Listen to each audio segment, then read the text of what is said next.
Hi, today I'm going to show you a bulk import into Zapier. So basically you have a CSV file or XLSX file, Excel file, that you want to import through Zapier. So you want to trigger a zap for each row of the file. And maybe you want to clean the file, maybe you want to filter the file, whatever it is. So Zapier has two ways, in our opinion, to do that bulk import. One is to use a trigger that's supported.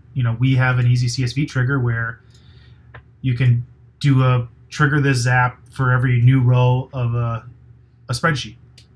Now, this is great if you have a file that's 100 rows or less, because Zapier has this cool thing called flood protection that protects your payment plan and your Zapier plan, where if you trigger a zap more than 100 times in a short period of time, they basically pause everything after 100. They call that flood protection.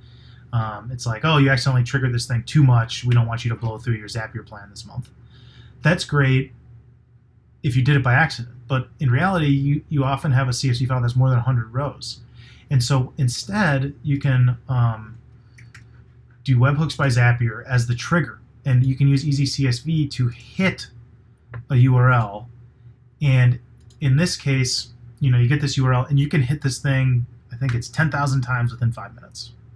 So, as long as you have a 10,000 row file and you spread those 10,000 row or less file and you spread those out more than 5 minutes, you're golden. So, okay, I'm going to show you how to hit this webhook via parsing and sending the file to EasyCSV, and then you'll run your imports here. So we're going to go to EasyCSV, we're going to click New Import Page, and we're going to make a new import page in Flow that we can automate receiving files, or you can just upload files, and we're going to send those to Zapier. So you always want to start with a file, like the file that you think you're going to import, just to set everything up. So in my case, I'm going to find this test file I have. It's a very simple file. It just has a header row that labels all the different rows. See, there's 5 rows in this file. If you have a file that doesn't have a header row, or a file that has a header row but it's not in line 1, or there's like total rows all over the place, you can hit up EasyCSV support and send us an example file, and we will help you just set everything up, because we have so much cool functionality to help you clean up these files or get these files imported even if they're messy and you don't control them. So we're just going to do this simple file right now. Click Open, and you can name the page Zapier bulk import. These are the columns you want EasyCSV to look at. You can uncheck any you don't care about, like we can uncheck date time, and EasyCSV will ignore it. Click Next. We're not going to go to Zapier. Do not select Zapier here. We're going to go to post data to any app or API, because we're going to that webhook URL. So click that. And now here's your import page. This page you can share with people, you can keep to yourself, you can just drag files and have it go through the import process. But most people automate, so you get a custom email address you can send emails with attached files to. You can use our scheduled fetcher to go get the files on a schedule from FTP, Dropbox Drive, Airtable, Notion, wherever you want. And we can look for new files for you. And then you can just like automate, bulk importing files whenever you get new ones, or daily, or whatever you're looking to do. So, okay, let's start importing to Zapier. So we'll go to Import Flow.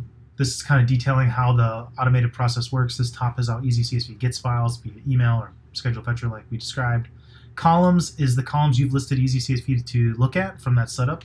If you add a new column, click New Column and type it in. Make sure it's exact match. Filters, if you want to filter out bad data. So like, let's say you want to only import a spreadsheet row from the file if the customer name exists. It'll filter out rows where customer name doesn't exist, so you can clean data if you need to quick. Virtual fields are just like powerful fields to do like equations or massage data or combine data into new fields, so that when it goes to Zapier you can use those new ones. And then the bottom is the destination. In this case, we're sending to a webhook, so click here, just put in the URL. We're going to go back to Zapier. We're going to copy this link. This link is now listening. It's waiting for us to send an example of our data that we're going to send. So we're going to put in this. I like to post the records in chunks, because it makes Zapier accepts multiple records at once. So you can send 500 at once, so it's just less calls. It's faster. So now we're ready. If I was to import a file here, it's actually just going to import one row because it's listening for an example. So let's do that. Right. Cool. We'll import that file again. We'll import.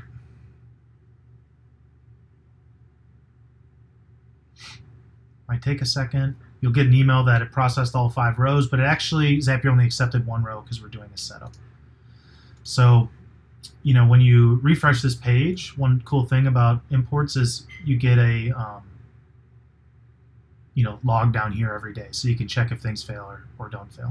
So I'll go back to Zapier. We're going to test the trigger, and it'll show us the example data. So you see after you do that, you'll see the example data, and this is just for 1 row.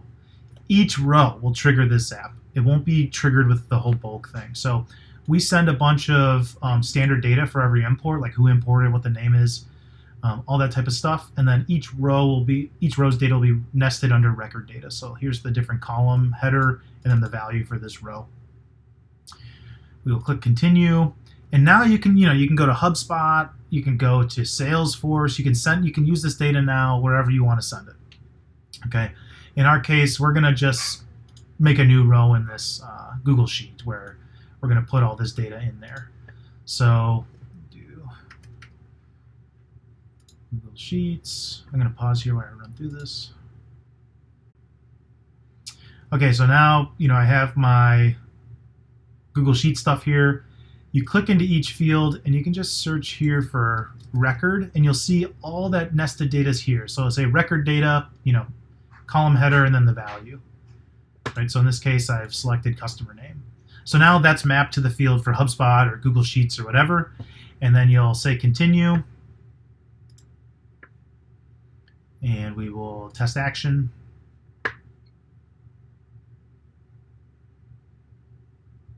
Cool. So then we look back here, and it added that 1 row here. So not too exciting. Then you'll publish the zap.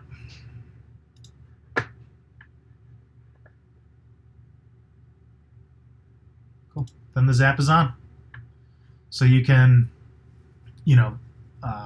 start importing files here. You can start emailing files. You can use the scheduled fetcher to go get files. But remember, I would test with smaller files first, like 1 row, 2 row, make sure the zap's working. Then I would do the larger imports because you are going to trigger that zap up to 10,000 times within 5 minutes. Cool. Please reach out to EasyCSV support if you need any help. We help people all the time. Thanks.